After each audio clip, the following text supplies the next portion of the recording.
Assalamualaikum warahmatullahi wabarakatuh.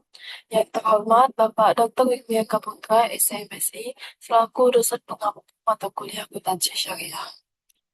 Baiklah, pada kesempatan kali ini, saya Terloviana dengan NIM C1C023112 akan mempresentasikan materi yang berjudul Fikih Zakat.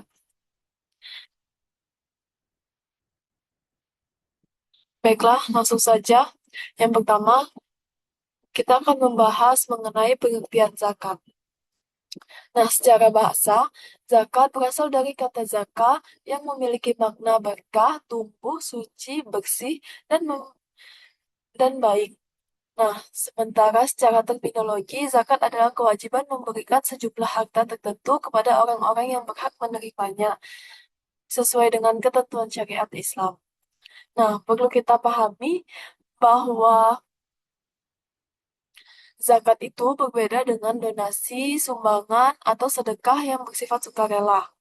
Nah, zakat ini adalah kewajiban yang tidak bisa dipilih untuk dilakukan atau ditinggalkan oleh setiap muslim yang sudah memenuhi syarat.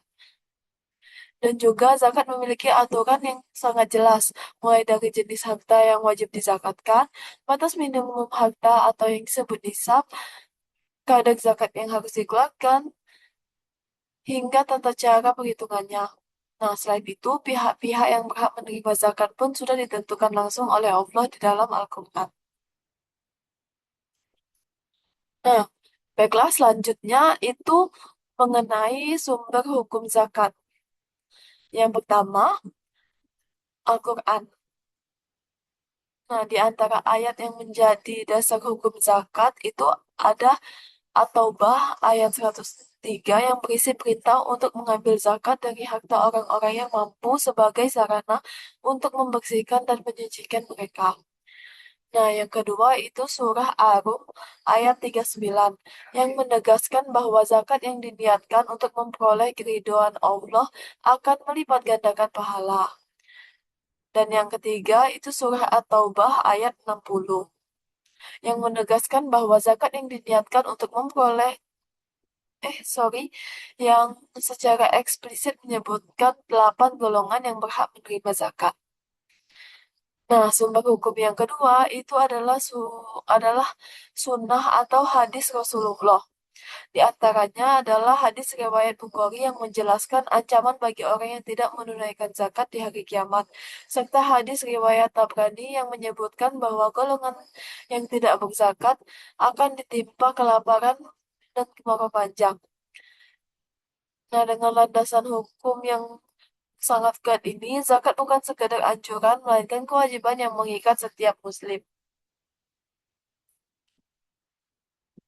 Nah, baiklah. Selanjutnya itu mengenai jenis-jenis zakat.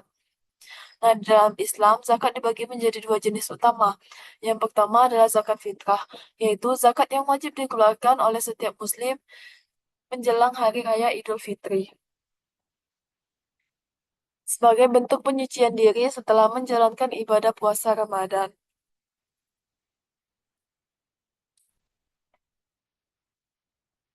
Zakat fitrah umumnya berupa bahan makanan pokok seperti beras dengan takaran sekitar 2,5 hingga 3 kilogram per orang. Tujuannya adalah agar fakir miskin pun bisa turut merasakan kebahagiaan hari raya. Nah, yang kedua itu adalah zakat mal atau zakat harta, yaitu zakat yang dikenakan atas harta kekayaan tertentu yang telah memenuhi syarat hisab dan haul. Contohnya itu zakat emas diwajibkan apabila jumlah emas yang dimiliki mencapai minimal 85 gram dan telah memiliki selama 1 tahun dengan kadar zakat sebesar 2,5%. Zakat mal ini mencakup berbagai jenis harta dan setiap jenisnya memiliki ketentuan perhitungan tersendiri. Nah, cakupannya itu bisa emas, pertanian, ternak, dagang, atau profesi.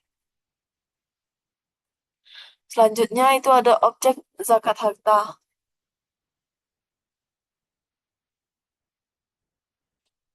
Itu meliputi emas dan perak, hasil pertanian, hewan ternak, harta perdagangan, penghasilan dari profesi seperti gaji dan honorarium, serta investasi dan aset produktif lainnya. Nah, ada beberapa syarat utama agar suatu harta wajib dizakatkan, yaitu harta tersebut memiliki secara penuh dan halal, telah mencapai hisab atau batas minimum, serta dalam beberapa jenis harta telah melewati haul atau masa kepemilikan 1 tahun. Khususnya untuk hasil pertanian, zakatnya dikeluarkan setiap kali panen atau tanpa perlu menunggu 1 tahun.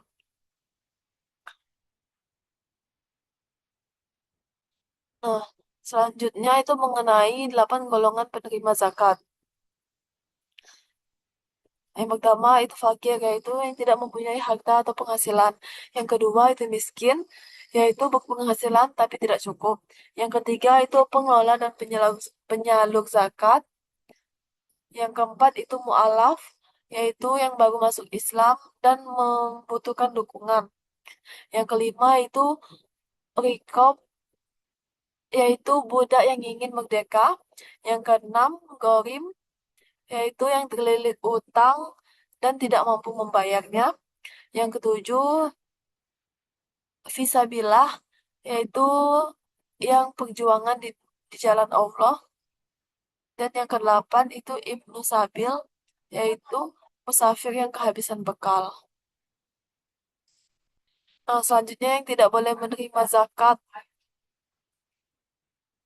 Yang pertama, yaitu Bani Hashim dan Bani Muthalib, yaitu keturunan Rasulullah, karena tidak diperbolehkan karena dimuliakan dan dilarang syariat. Yang kedua, orang kaya, karena mampu membeli kebutuhannya sendiri. Yang ketiga, tanggungan muzaki, karena anak, istri, dan orang tua nafkahnya sudah kewajiban muzaki. Yang keempat, itu non-muslim, tidak diperbolehkan karena zakat adalah ibadah khusus umat Islam. Dan yang kelima, yaitu yang mampu bekerja karena memiliki penghasilan yang cukup untuk memenuhi kebutuhan. Nah, selanjutnya, hikmah zakat. Yang pertama dari spiritual, yaitu untuk menyucikan harta dan jiwa, untuk wujud syukur kepada Allah, dan juga menghapus sifat tamak dan kikir. Yang kedua dari sisi sosial, yaitu untuk mempererat ukhuwah Islamiyah dan juga untuk menciptakan solidaritas umat, serta supaya lingkungan harmonis dan empati. Selanjutnya dari sisi ekonomi, yaitu untuk mencegah penumpukan harta, untuk mengurangi kesenjangan, dan mendorong perputaran uang. Dan yang terakhir, dari sisi pemberdayaan, ini untuk modal usaha dan pelatihan, dan juga bisa untuk beasiswa pendidikan, dan untuk solusi jangka panjang untuk umat. Selanjutnya itu perlakuan akuntansi zakat menurut PSAK 109.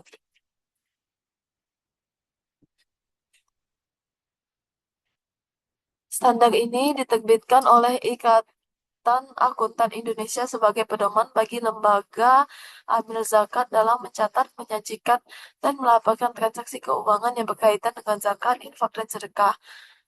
Nah, PSAK 19 membedakan antara dana yang memiliki pembatasan penggunaan atau restricted fund dan dana yang tidak memiliki pembatasan atau unrestricted fund. Nah, zakat ini dikategorikan sebagai dana terbatas karena hanya boleh digunakan untuk 8 golongan mustahik.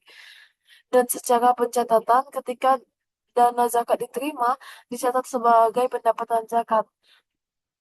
Terus ketika disalurkan, dicatat sebagai beban distribusi. Nah, zakat yang belum disalurkan disajikan sebagai kewajiban jangka pendek. Dan laporan keuangan lembaga amil zakat wajib memuat laporan posisi keuangan, laporan aktivitas, laporan arus kas, dan catatan atas laporan keuangan. Nah, dengan PSAK 109 ini, pengelolaan zakat menjadi lebih transparan, profesional, dan akuntabel. Nah, baiklah, berdasarkan materi yang telah disampaikan, dapat ditarik kesimpulan bahwa zakat adalah rukun Islam ketiga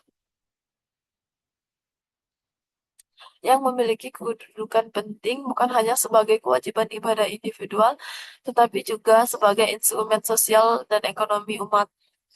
Nah, sumber hukumnya itu sangat kuat berlandaskan Al-Quran, hadis, ijma, dan qiyas. Dan juga terdapat dua jenis utama zakat, yaitu zakat fitrah dan zakat mal. Dan dengan 8 golongan mustahik yang telah ditetapkan dalam Al-Quran. Nah, hikmah zakat ini mencakup dimensi spiritual, sosial, ekonomi, hingga pemberdayaan masyarakat. Dan dari sisi akuntansi, pengelolaan zakat wajib mengikuti PSAK 109 demi menjaga transparansi dan kepercayaan publik. Baiklah, itu saja yang dapat saya sampaikan. Mohon maaf apabila ada kesalahan dan kekurangan. Saya akhiri. Wassalamualaikum warahmatullahi wabarakatuh.